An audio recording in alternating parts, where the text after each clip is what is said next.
Mes chers collègues, dans notre monde devenu interconnecté à l'extrême, le développement du 5e standard de télécommunications mobiles est au centre de l'attention d'un très grand nombre d'acteurs internationaux et les enjeux financiers, économiques, sociaux et écologiques sont colossaux.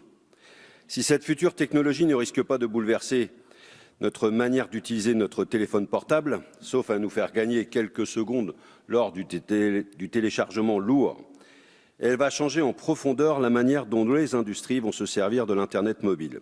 La 5G permettrait, parlons à ce stade au conditionnel, puisque la technologie n'est pas encore opérationnelle à 100%, permettrait d'accélérer si fortement les échanges de données que l'usage des voitures autonomes, de la e-santé, de la robotique et ce que l'on appelle l'Internet des objets exploseront. Mais pour cela, il y a plusieurs étapes fondamentales. La question des fréquences utilisées par cette nouvelle technologie, la question du déploiement du réseau et la question de la diplomatie. La clé de cette nouvelle technologie se situe dans l'utilisation des fréquences les plus élevées du spectre des ondes radio qui permet de transporter beaucoup plus de données que dans la 4G.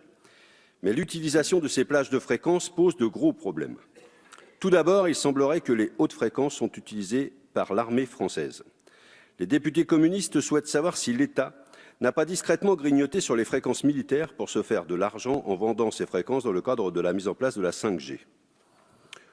On a en tête le discours de la ministre Parly à Saclay. Il semble que cette question soit cruciale pour notre souveraineté et l'efficacité de nos forces armées. Deuxième inquiétude en rapport à la hauteur de la fréquence, c'est évidemment le brouillard électromagnétique. Cette question de santé publique nous semble beaucoup trop prise à la légère et trop souvent éclipsée derrière les considérations de gros sous. Il faut quand même redire ici qu'en 2017, plus de 160 scientifiques du monde entier ont demandé un moratoire sur la technologie 5G, estimant qu'elle pourrait causer des troubles physiques importants. Tout comme la question des perturbateurs endocriniens, il est prouvé qu'une onde ou un pesticide à faible dose ne tue pas. Mais c'est bien la question de la dangerosité de l'effet cocktail et du temps d'exposition que les scientifiques sont incapables aujourd'hui de déterminer précisément. Le principe de précaution serait utile à soulever et le fait de se précipiter pour rester dans la course mondiale à la connexion pose une question qui, semble-t-il, n'a pas fait l'objet d'un débat de société aussi approfondi qu'il le mérite. Pourtant, nous le voyons avec les compteurs Linky, la population française reste inquiète par ce sujet. Et ce risque est d'autant plus important qu'avec la faible portée des fréquences 5G, le nombre d'antennes devra être très important et très densément réparti sur le territoire. Cela va donc ajouter du brouillard à ce qui était déjà une purée de pois. La 3G, la 4G, la Wi-Fi, le Bluetooth et encore les nouveaux compteurs d'eau, de gaz, d'électricité comme Linky qui échangent des données très régulièrement avec leurs infrastructures centralisées via des ondes radio. Imaginons, Madame la Ministre et Messieurs les rapporteurs, que nous sommes aujourd'hui dans un espace type du micro-ondes. Pour cuire ou pour réchauffer une viande, il suffit de mettre une forte dose d'ondes pendant un temps très court. Mais qu'est-ce que ça donne quand on met une petite dose d'ondes avec un temps très long? Peut-être que ça cuit aussi la viande. Je ne vous ferai pas la recette du gigot de 7 heures, mais imaginons que dans les micro-ondes, on peut être les choses. Et moi, je ne voudrais pas être le morceau de viande qui sera cuit au bout de 40 années avec le micro-ondes que vous nous inventez. Mais l'autre problème, c'est celui de la densité d'un tel réseau, c'est l'augmentation de sa vulnérabilité. Car non seulement ce réseau sera dense en termes physiques, avec un très grand nombre d'antennes, mais il le sera aussi en termes virtuels. L'architecture des réseaux 5G sera fragile, car extrêmement décentralisée, et permettra la mise en place d'une virtualisation accrue des cœurs de réseau en lien avec les entreprises qui hébergeront ces données sensibles. La puissance de ces entreprises va s'accroître et renforcer l'aspect géopolitique de cette bataille. Et l'attaque d'un réseau, qu'en est-il à l'heure d'une virtualisation ou d'une décentralisation des logiciels et des données d'entreprise, de l'Internet des objets, des voitures autonomes ou demain des opérations chirurgicales à distance pourrait avoir des conséquences bien plus graves que l'arrêt du téléchargement du film que nous avions envie de regarder dans le train. Et évidemment, le problème majeur qui se pose à court terme, c'est bien sûr celui des entreprises qui construiront ce réseau. C'est là que nous rentrons dans le cœur de la présente loi. Le marché actuel de la 5G se partage seulement avec 5 acteurs majeurs. Ericsson, Nokia, Alcatel, Huawei et Qualcomm. L'apport actuel, qui est savamment alimenté par les États-Unis, porte évidemment sur l'entreprise Huawei. qui doit, par obligation légale, ça a été dit par mes prédécesseurs, collaborer avec les services de renseignement chinois, comme toute entreprise ayant son siège social sur le territoire. Avec l'installation de la 5G par cette entreprise, c'est potentiellement toute l'Europe qui pourrait être écoutée par la Chine. Mais ne soyons pas dupes. Cette psychose américaine sert aussi de diversion. N'oublions pas que les entreprises américaines ont déjà collaboré avec l'Agence de sécurité nationale américaine, la NSA, lorsque nous avons appris en 2015 que les téléphones portables d'Angela Merkel, de François Hollande et de plusieurs de leurs ministres étaient mis sur écoute par les États-Unis. Et je tiens à rappeler que les deux entreprises qui fournissent le cœur de réseau 4G, Cisco et IBM, sont américaines. Le spectacle offert par les acteurs de ce nouveau monde ressemble tristement à un vieux film de la guerre froide.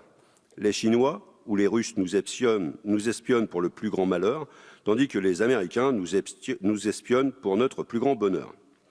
Et cela pourrait nous faire rire, si l'Europe tout entière n'était pas le dindon de la farce. L'Union européenne n'a pas pu ou n'a pas su maintenir son entreprise, ses industries d'équipementiers et entreprises de télécommunications de pointe. Et nous nous retrouvons aujourd'hui entre le marteau chinois et l'enclume américaine, ou l'inverse. Car c'est là où le bât blesse. De l'avis de beaucoup de spécialistes et pour certains opérateurs français, Huawei est l'une des seules entreprises au monde à pouvoir proposer de la technologie 5G mûre et abordable financièrement. Voilà que nous sommes pris au piège de l'absence d'ambition politique.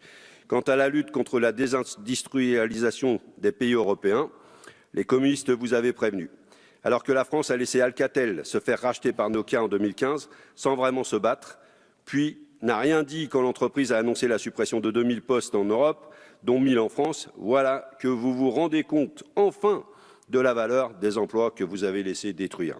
Dommage, c'est trop tard. Pour rappel, Nokia bénéficie des largesses du CICE et a reversé près d'1,8 milliard d'euros de dividendes à ses actionnaires l'année dernière. L'une des questions de fond est donc bien celle de la volonté politique pour construire une souveraineté industrielle, particulièrement dans ces secteurs d'avenir.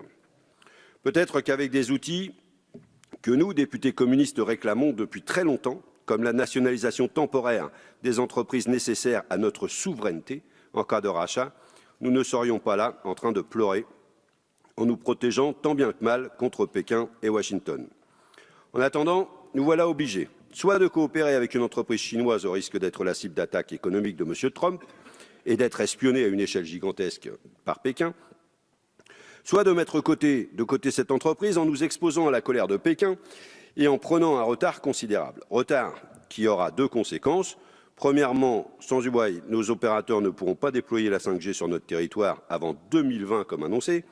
Et deuxièmement, beaucoup d'industries françaises et européennes vont prendre du retard, conséquemment par rapport à leurs concurrents qui auront accès à cette technologie.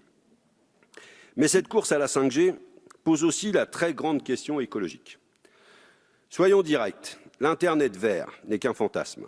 La 5G va augmenter les besoins en électricité, puisque ce besoin est corrélé à l'augmentation des échanges de données, que le renouvellement des téléphones portables compatibles 5G va être nécessaire, sans compter l'Internet des objets qui va exploser les besoins en matériaux rares et polluants dans les batteries et les microprocesseurs qui seront intégrés.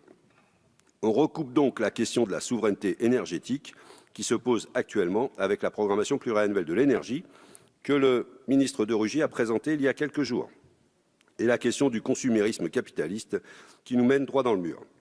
Les éléments que nous avons recueillis depuis la Commission, les témoignages de scientifiques, les doutes et les incertitudes qui entourent ce sujet ne permettent plus aux députés communistes de soutenir ce projet de loi autant qu'ils l'ont fait en commission. De plus, sans étude d'impact, nous légiférons à l'aveugle et ce n'est pas acceptable. D'autre part, ce texte contribue à paver la route de la 5G qui, comme je l'ai dit, expérimente à l'échelle planétaire un réseau de communication qui semble aujourd'hui fragile, met en place des fréquences d'ondes dont nous n'avons aucune preuve de leur innocuité et surtout sera un véritable carnage écologique. Je vous remercie.